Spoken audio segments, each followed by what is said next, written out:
झूठा तत्वदर्शी संत ने जो भी कहा वो बिल्कुल ही झूठा सिद्ध हो गया, क्योंकि हमारे सनातन संस्कृति में कबीर नामी कोई परमात्मा है ही नहीं।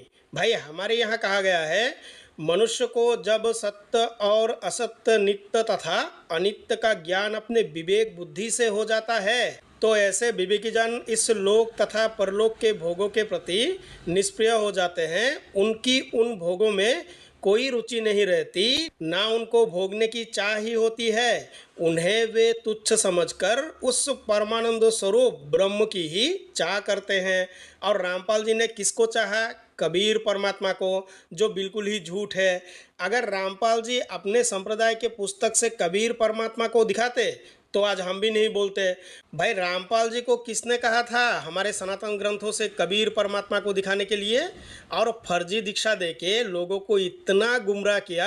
हमारे जितने भी ग्रंथ है, पुराण आदि से भी झूठ बोला, हमारी भगवत गीता से भी रामपाल जी ने झूठ बोला, और हमारी वेदों से भी रामपाल जी ने झूठ बोला। क्योंकि रामपाल जी ने जितना कुछ कहा है ना, सारा का सारा झूठ ही कहा है। रामपाल जी का एक भी बात सही नहीं है। रामपाल जी ने जैसा कहा ऐसा हमारे सनातन शास्त्रों में है ही नहीं। हमारे सनातन शास्त्रों में ब्रह्म को माना गया है, भगवान को माना गया है, भाई कबीर परमात्मा को माना ही नहीं गया। परंतु रामपाल जी ने इतना प्रयास किया और लोगों को इतना भ्रमित किया कि नहीं, जितने भी शास्त्र है, चाहे वेद हो या भगवत गीता हो, चाहे हमारी पुराण हो, भाई वहाँ कबीर परमात्मा है। परंतु रामपाल जी का एक भी ऐसा भगत नहीं हुआ जो ये प्रमाण कर दे कि सनातन शास्त्रों में कबीर परमात्मा है। क्योंकि रामपाल जी तो आज के समय जाके कहीं और बैठा है, भाई उनके लिए बोलना तो संभव नहीं है। और रामपाल जी ने जिस तरह से लोगों को दिखाया, उनके जो भगत हैं वो भी वैसे ही दिखाते हैं, परंतु कबीर परमात्मा को दिखा नहीं पाएंगे, क्योंकि हमारे यहाँ कबीर परमात्मा है ही नहीं। रामपाल पंथी बार बार एक ही सवाल करते हैं कि भगवत गीता में भगवान कितने हैं, और भगवान श्री कृष्ण ने जो कहा कि तू उस परमेश्वर की शरण में जा, वो कौन है? तो रामपाल पंथियों के लिए वो कबीर परमात्मा है, क्योंकि उनके झूठा तत्वदर्शी संत ने कहा है ना, तो उनके लिए तो वो सही होगा। परंतु देखिए ऐसा है, हमारी भगवत गीता ही नहीं, हमारे जितने भी धर्मशास्त्र है, आप वहाँ से बस कबीर परमात्मा को दिखा दीजिए, भाई हम मान लेंगे। ये देखिए भगवत गीता की अध्याय 12 की श्लोक संख्या 1, एवं सतत युक्ता ये भक्तास्त्वं पर्युपासते ये चाप्यक्षरम व्यक्तम तेषां के योग वित्तमः। अर्जुन बोले, जो अनन्य प्रेमी भक्तजन पूर्वोक्त प्रकार से निरंतर आपके भजन ध्यान में लगे रहकर आप सगुण रूप, भगवान श्री कृष्ण सगुण रूप है, आप सगुण रूप परमेश्वर को और दूसरे जो केवल अविनाशी सच्चिदानंद घन निराकार ब्रह्म को ही अति श्रेष्ठ भाव से भजते हैं, उन दोनों प्रकार के उपासकों में अति उत्तम योगवेत्ता कौन है? तो अर्जुन ने भगवान से ये सवाल किया।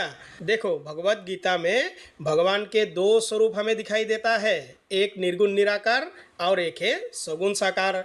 अगर रामपाल जी इन बातों को जान लेते, सही ढंग से समझ लेते, तो भाई ये नहीं बोलते कि भगवत गीता में कबीर परमात्मा है, और आपको भी फर्जी दीक्षा नहीं देते। क्योंकि रामपाल जी ने अच्छी तरह से सनातन धर्म को जाना ही नहीं, इसीलिए तो आज के समय जाके वहाँ बैठे हैं ना। भाई जाते हो कभी कभी उनके पास कि हम अपने गुरुदेव से थोड़ा सा ज्ञान ले जाके? जिन्होंने अपने आप को तत्वदर्शी घोषित किया है, भाई उनको ये तक नहीं पता कि तत्व होता क्या है। इसी तरह से ही रामपाल जी ने समाज में भ्रम फैलाया, झूठ फैलाया। उनको सनातन धर्म के बारे में थोड़ा सा भी नहीं पता। अगर थोड़ा सा भी पता होता ना, तो भगवान के ऊपर रामपाल जी झूठ नहीं बोलते, भाई पहले डरते। रामपाल जी ने क्या किया? भगवान के ऊपर भी झूठ बोला। भाई वो बिल्कुल ही एक झूठा व्यक्ति है, ये गुरु घंटाल है भाई, ये कोई गुरु नहीं है। रामपाल जी ने घंटी बजा के समाज में झूठ बोला है। और ये है श्लोक संख्या 2, श्री भगवान वाच, मय्या विश्य मनो ये माम नित्य युक्ता उपासते श्रद्धया परियोपेतास्ते में युक्त तमामतः। श्री भगवान बोले, मुझ में मन को एकाग्र करके निरंतर मेरे भजन ध्यान में लगे हुए जो भक्तजन अतिशय श्रेष्ठ श्रद्धा से युक्त होकर मुझ सगुण रूप परमेश्वर को भजते हैं, वे मुझको योगियों में अति उत्तम योगी मान्य है। तो भगवान ने ये कहा, और रामपाल जी को क्या मिला? कबीर परमात्मा। आइए यहाँ श्लोक संख्या 3 और 4 को दिखा के उसके बाद मैं वीडियो को समाप्त करूँगा। ये है श्लोक संख्या 3 और 4। ये तो अक्षरम निर्देशम अव्यक्तम परि उपासते सर्वत्र गमचिन्त्यम च कूटस्थम अचलम ध्रुवम संयम इंद्रियाग्रामम सर्वत्र समबुद्धयः ते प्राप्नुवन्ति मामेव सर्वभूत हिते रतः। परंतु जो पुरुष इंद्रिया के समुदाय को भली प्रकार वश में करके मन बुद्धि से परे सर्वव्यापी अकथनीय स्वरूप और सदा एक रस रहने वाले नित्य अचल निराकार अविनाशी सच्चिदानंद घन ब्रह्म को निरंतर एक ही भाव से ध्यान करते हुए भजते हैं, वे संपूर्ण भूतों के हित में रत और सब में समान भाव वाले योगी मुझको ही प्राप्त होते हैं। चाहे आप निर्गुण निराकार को भजे या सगुण साकार रूप को भजे, परंतु आप भगवान को ही प्राप्त हो जाओगे। भाई रामपाल जी को समझना चाहिए था, इन बातों को रामपाल जी ने समझा ही नहीं। तो बंधुओं वीडियो को लाइक करें, शेयर करें और हमारे चैनल को ज़रूर सब्सक्राइब करें। मिलते हैं अगली वीडियो में। धन्यवाद।